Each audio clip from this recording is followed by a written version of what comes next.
One more time, dear viewers, perhaps for the last time, tonight's Agent Carter, the Season 1 finale, Valediction. We've been looking at this show together for 7 weeks. This is the 8th part and the finale, and what a finale it was.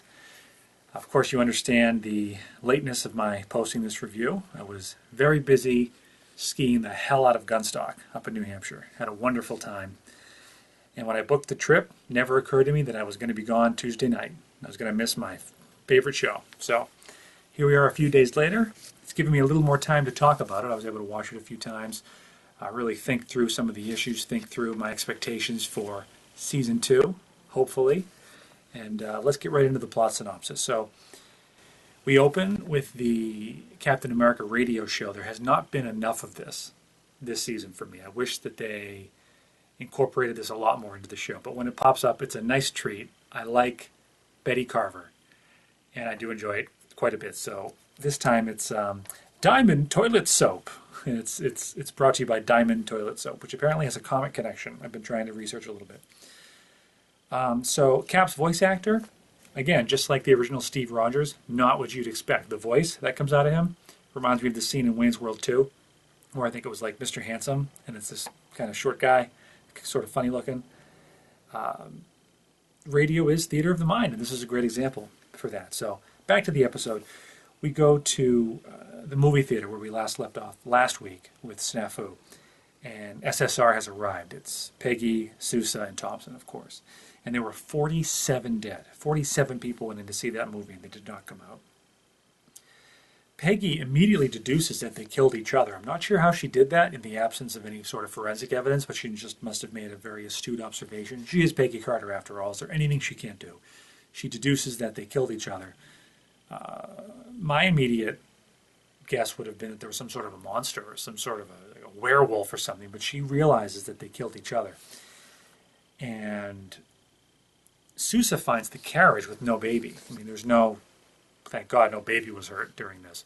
But the carriage is empty, and then he sees the canister, opens it up, breathes a little bit of this toxin in, and goes nuts, tries to kill Thompson, which, I can't blame him. He doesn't want to hit him any more than usual, he later quips. So, he comes to later, he's handcuffed to the bed, and, he still wants to kill Thompson, but not any more than usual.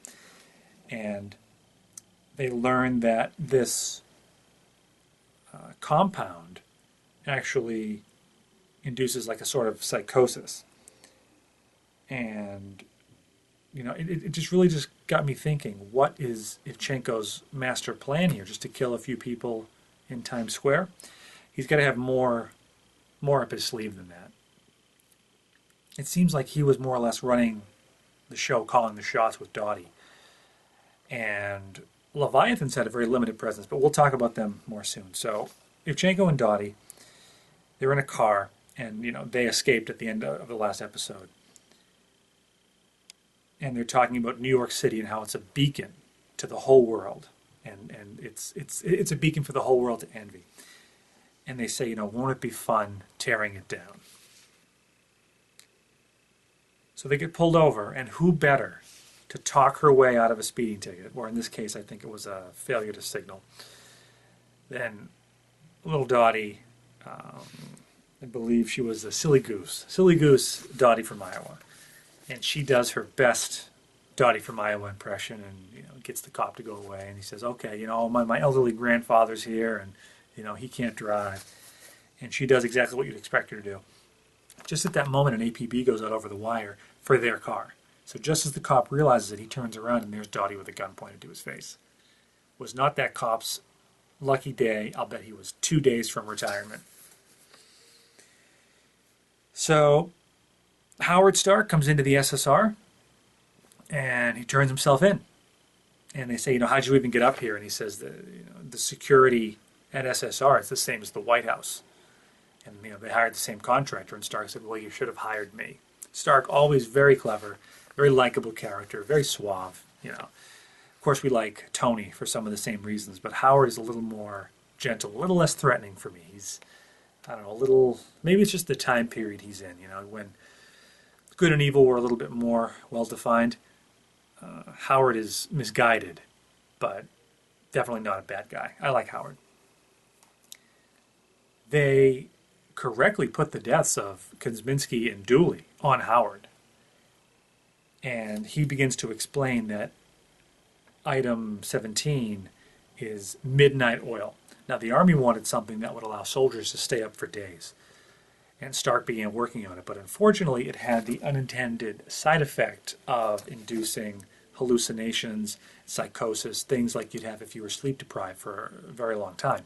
Similar effects. So Stark wanted to pull it, but that General McGinnis stole it. Stole the blueprints, or the formula, and he stole the samples. And he dropped it on the Russian soldiers at Finau. They killed each other. They all killed each other, and there were very few survivors. Now, we learn that, Sousa has a very sore throat, and apparently, they didn't make this very clear in the show, but I looked it up on some of the message boards, that apparently it causes sort of the throat to constrict, and a laryngotomy, I'm not sure how to pronounce it, but having the larynx removed, that voice box operation that Leet Brannis in Green Suit had with the Y incision, that apparently negates the effects. So we can assume that those two gentlemen, as we knew from before, were present at the Battle of Finau, and they were some of the few survivors. One other survivor was Dr. Evchenko, but we'll talk about him in a minute. So that's why Tony went right up to the general and took a swing at him, because he stole his technology and he killed all these people with this invention. Howard Stark's not a murderer. He may be many things, but he's not a murderer.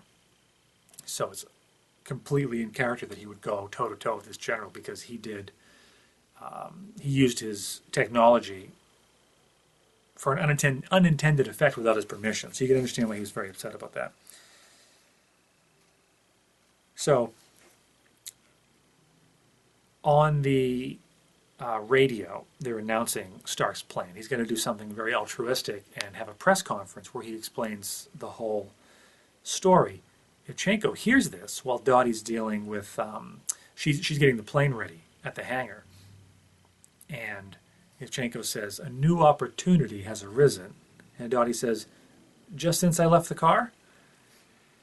So now they're going to take advantage of Stark having finally come out of hiding and come forward and being in a very public place. And they're going to deal with him. Are they going to try to kill him? Are they going to try to capture him? We will see. Really nice set piece. The press conference, by the way. I did enjoy that. A lot of extras, a lot of good period details. I thought it was well done.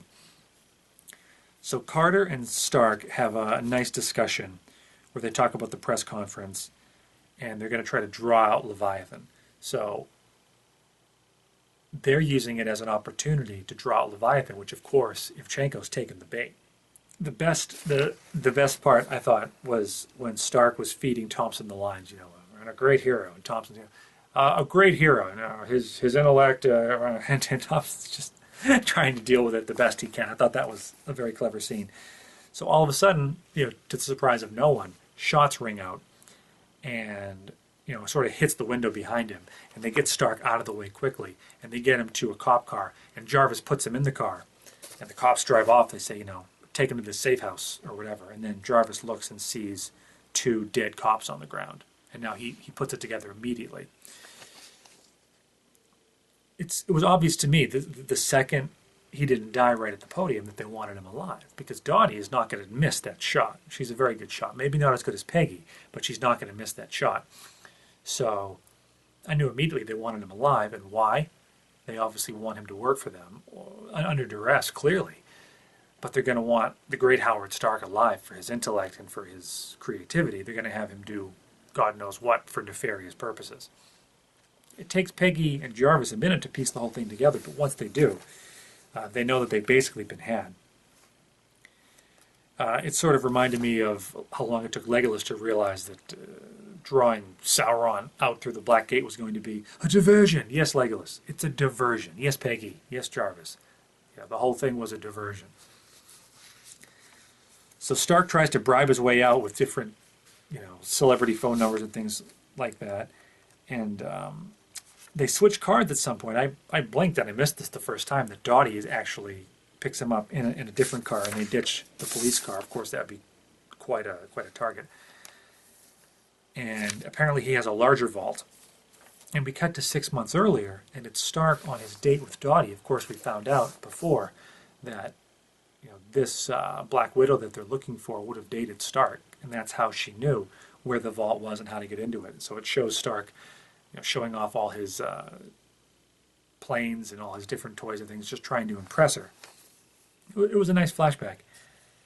So he leans in to kiss Dottie, and then we cut to present day, and Dottie's slapping the crap out of him. She's just slapping him again and again. He keeps guessing the wrong name. Does she really care? Is she actually hurt? Does she care that he can't remember her name? I think she is actually a little bit offended with all her training and stuff. I mean, she's still a woman, and I think she's hurt that he can't remember her name. So Dottie does have feelings, I think. So we find out that Ivchenko is actually Dr. Fenoff. I immediately confused this with the Battle of Finau. Was he Dr. Finau? But he's Dr. Fenoff. And we'll talk about him in a minute. This is a character from the Captain America comics. So he saw Midnight Oil in action. His comrades and his brother died. So now it all comes together. Ivchenko was there at the Battle of Finau. He had a gas mask on, so the Midnight Oil didn't bother him.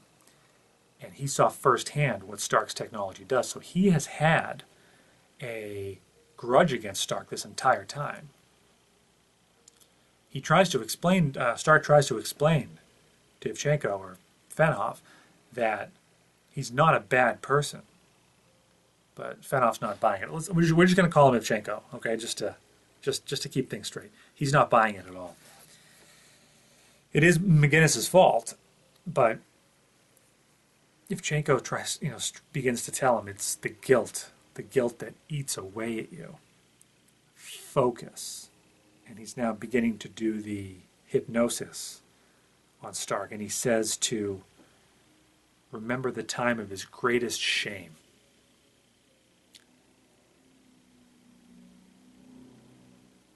And he begins to think of when Captain America's plane went down, and he was trying to find the signal from the Valkyrie and find Steve Rogers. And then Peggy comes in with that iconic shield. It was great to see it. And, it struck me sort of for the first time. I thought of it before, but the fact that Peggy, of all people, would name her organization SHIELD. And Nick Fury said it a few times, when he explains that it's a strategic homeland, whatever, that someone really badly wanted to dispel SHIELD. And that's Peggy Carter. So Howard Stark takes off in the plane, and he's going to go rescue Steve Rogers. But in reality, he's going to drop Midnight Oil on Times Square. And apparently it is, what day is it today? It is May the 8th, which is VE Day, the Victory in Europe Day. This is the day that the Germans surrendered, ending the European theater of World War II. So there's going to be 100,000 people in Times Square. This is a major terrorist attack. There's no other way to put it. And with everything happening in the world today, it really hits home. It's a hard thing to think about. Interestingly enough, as Ivchenko was saying, focus, we cut to a trailer for the movie Focus. I think they missed an opportunity for a tie-in there. Anybody else notice that? So we have to go after Howard Stark, and we find out that Jarvis can fly, but he's never shot a man down before. So Peggy says, you've got to try. You're our only hope. I'm going to try to talk him down. But she needs to get to the radio tower and stop Ivchenko. So Peggy's got a shotgun, and she's got it pointed right at Dottie and Ivchenko. And she's like, surrender, surrender.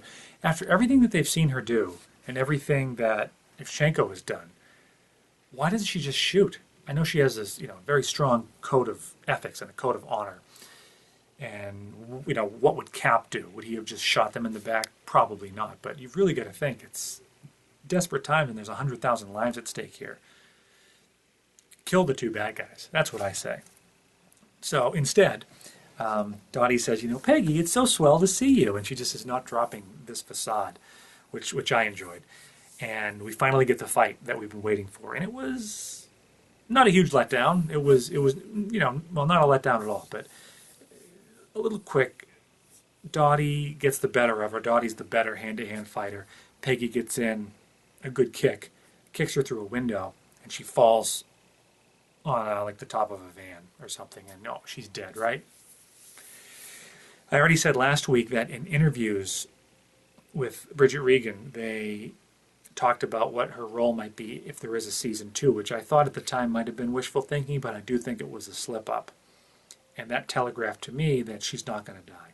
She does have this very interesting character moment where she says to Peggy, she was always jealous of girls like her that, have it all, and they had this normal upbringing, and they have this freedom that she never had.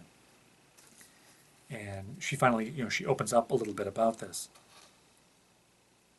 So she picks up this bat and she says, maybe my next role, maybe next time I'll be an SSR agent, and she could actually infiltrate SSR. And she says to Peggy, I thought you'd be better. That's gotta hurt. That's when Peggy kicks Dottie right through the window. So Sousa gets Ivchenko, and he looks a little extra, he's hobbling a little more than usual. He looks a little extra, like he's having a real hard time with his leg all of a sudden. And Ivchenko is trying to explain to him, the war damaged us all. When Peggy looks at you, she feels only pity. She could never love someone like you. Your colleagues don't respect you. Focus, right? And he's trying to get him to kill Thompson. Thompson's laying there on the ground. Ivchenko hit him, I think with a bat. I forget exactly how he got the better of him. And Sousa kind of walks by Ivchenko, has the gun pointed at Thompson, and then whacks Ivchenko over the head. Takes out the earplugs and said, was he saying something? Really nice touch by the writers to, Sousa would have remembered what Dooley said. Don't listen to him. Don't let him talk to you. I thought that was a nice touch. So, Peggy starts talking to Stark, and he thinks he's over the ice, and he says, this is my chance to save Steve, and Peggy has to talk him down. A lot to talk about with that, but first, just finishing up the general plot. Of course she does. Jarvis brings him back, lands the plane, and Jarvis gives her back Captain America's blood. And back at the station, a senator comes in to congratulate the SSR team who stopped, I almost said Hydra, stopped Leviathan, and Thompson takes all the credit.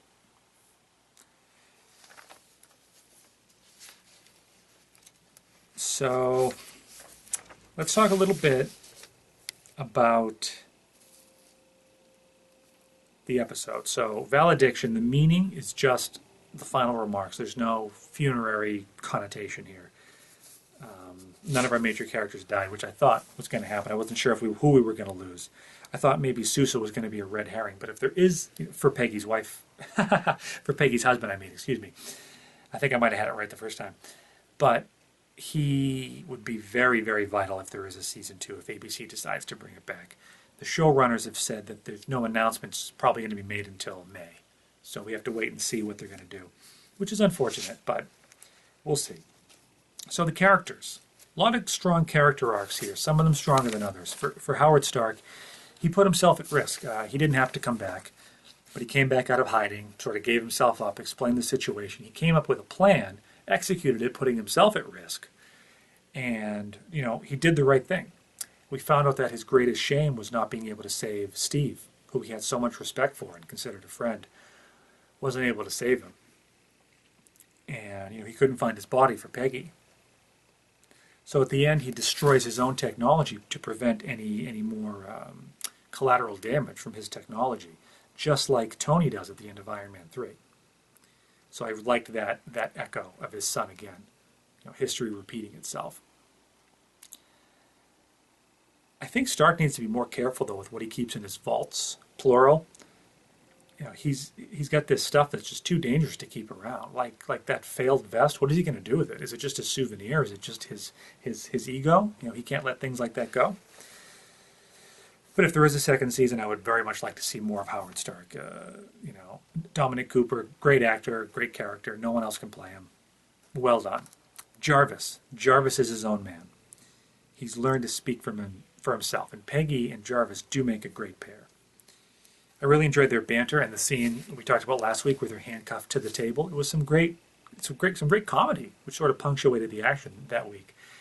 And James D'Arcy, he's not known for his comedy. He said he found it sort of challenging, but he enjoyed it. So I definitely enjoyed it as well. It was a nice surprise.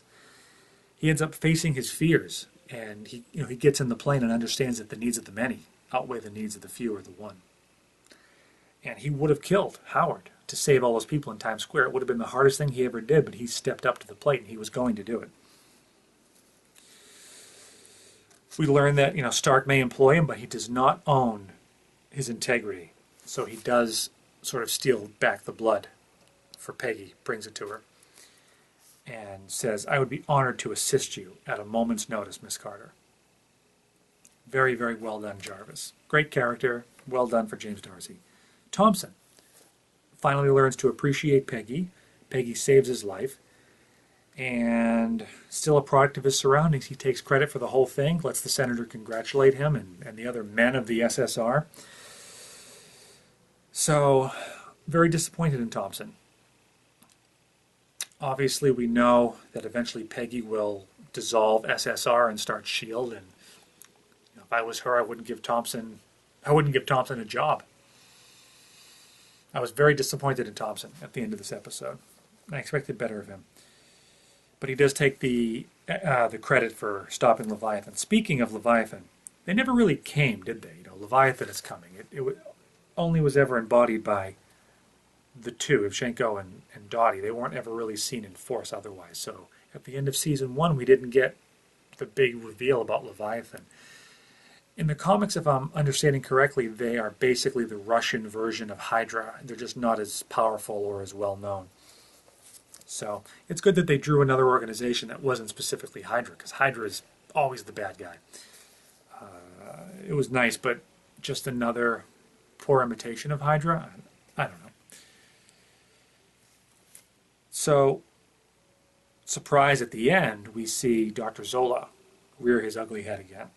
They were able to get, of course, the correct actor who appeared in Captain America 1 and 2. And we can assume that if there is a season 2, Zola and Fenoff will be instrumental in bringing Hydra to the United States and infiltrating the SSR and later S.H.I.E.L.D. So, Ivchenko is really Fenoff, better known as Dr. Faustus, is a frequent enemy of Captain America, and Spider-Man as well, actually. And in the comics, he, in present day, after he was thawed out, and of course Peggy was much older at this point, is treating Captain America for nightmares. But of course the nightmares are brought on by Faustus himself, who uses like psychic powers and poison gas to create hallucinations, just like Ivchenko's does with the ring. Is the ring an Infinity Stone? Never mind, I don't think so. So, of course it isn't. So, he was also, Dr. Faustus was also an enemy of Peggy Carter in her later days before she goes to the nursing home, when she was still sort of like a senior agent with S.H.I.E.L.D.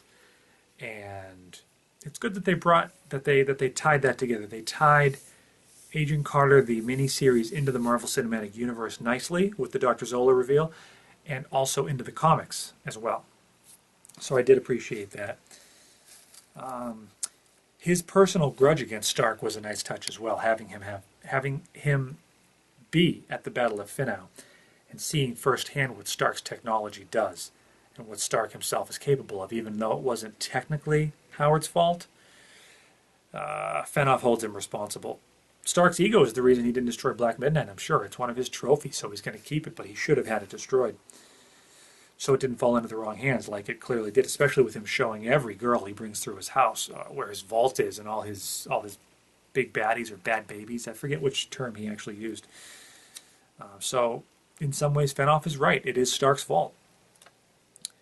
Dottie actually had a little bit of character growth. We learned that she longs for a normal life, and she's jealous of girls like Peggy who, have her skills but have this freedom that she'll never have, that she'll never know. And the scene where she's trying on Peggy's accent and she's looking in the mirror, I'm Peggy Carter. I thought it was part of her plan to sort of assume her identity or maybe infiltrate SSR, but it was just her wishing for a more normal life. And she actually opens up to Peggy about that, the way many supervillains do, actually probably thinking she was about to get the better of Peggy and kill her. But we know better. So it was interesting to see her show a little bit more character, not just a mindless killing machine. She actually, other than the jealousy about Howard, she actually showed a little bit of humanity, which I was surprised about. Sousa learned to have faith in himself and his abilities, learned to take a big chance, asking Peggy out even though she did say no. I did love the earplugs bit. It showed that he's still the smartest one of all of them. He listens and he pays attention and takes his notes. I like that he garnered the courage to ask Peggy out. And if there's a season 2, I think he'll be a great character. I like Sousa. I think he grew a little bit. He learned to trust himself. He learned to have faith in his own abilities and his own skills and not to feel sorry for himself. So, and maybe not to take it so personally, people are just applauding for his leg. If that's how they feel, that's on them. That's not his fault.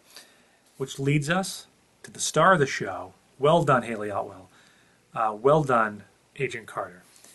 Her character arc, at first glance, doesn't seem particularly strong because she starts as a self-assured, strong woman and she ends as a self-assured, strong woman. But she did grow. She was always well aware of her own abilities, but the thing that changed for her is that she no longer cares what anyone else thinks of her. And in the end, when Thompson grabs all the credit, she says, it doesn't matter. I know what I'm capable of. I know what I did. And that's something I think that Sousa looks at as well, and he respects too. The scene with Peggy talking down Howard is obviously a strong reminder and a strong echo of the end of the first Avenger. In both scenes, it's Peggy talking down a man flying an airplane to New York City with a plane full of explosives, and she has to talk him down to save all those lives. It's the same thing. It's an echo of itself.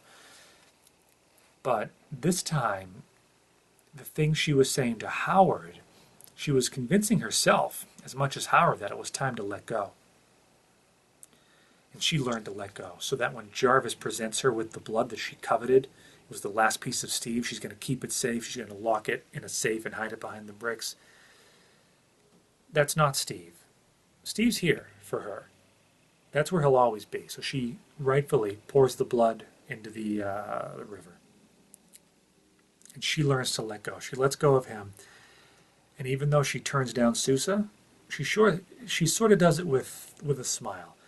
And she's leaving herself open to the future and to the possibility that she may love again. She may date again. She may allow herself the chance for a normal life. So, of course, we know from Winter Soldier, when they finally meet again, she's glad that she got to live the life that Steve didn't. And I think it's partly because of her talking to Howard when she's talking him down in that plane. She's telling herself to let go as much as she's telling Howard. It was great that it was Jarvis that got it back for her as well, because those two are a good pair. And so I think Peggy did grow as a character, and you can see that she's growing in her confidence. So we're starting to believe that she could be someone who could actually found S.H.I.E.L.D. A couple stray observations. When Dooley jumped, I really felt like he had the timing of the blast. Pretty lucky. A little bit of creative license there. Dottie's parkour staircase descent from Snafu. Kids, do not try this at home. In retrospect, the messages that SSR received on that magic typewriter, it was clear to a lot of people. I didn't pick up on it at first, but it was obviously intended to lure them to that Leviathan facility, and it was probably sent. I'm almost positive that it was Ivchenko on the other side of that typewriter the whole time. You probably figured that out way ahead of me, but I was just thinking about it today. And it makes sense that it was him, because it was his plan all along to get captured by SSR, infiltrate them, and find Item 17. So that was his plan all along. So now we know, really, we got, if this is the last episode we see, we got most of the answers that we wanted to get. What was Leviathan's plan? Why did they have the Y incisions? Simple stuff like that. What really happened at the Battle of Finau? And who killed Kosminski? We got all the questions we wanted. They gave Dottie sort of the lame Mike Myers end of Halloween ending, where she's dead, clearly, and then you look again, oh, she's gone. Oh. they bring her back for season 2, she'd be a great villain, but I think we need to up the ante. I think we need more villains from the comics, someone who would be era and setting appropriate for Peggy to face off against. Peggy can't face off against, some cosmic entity. She can't face off against Thanos or someone like that. But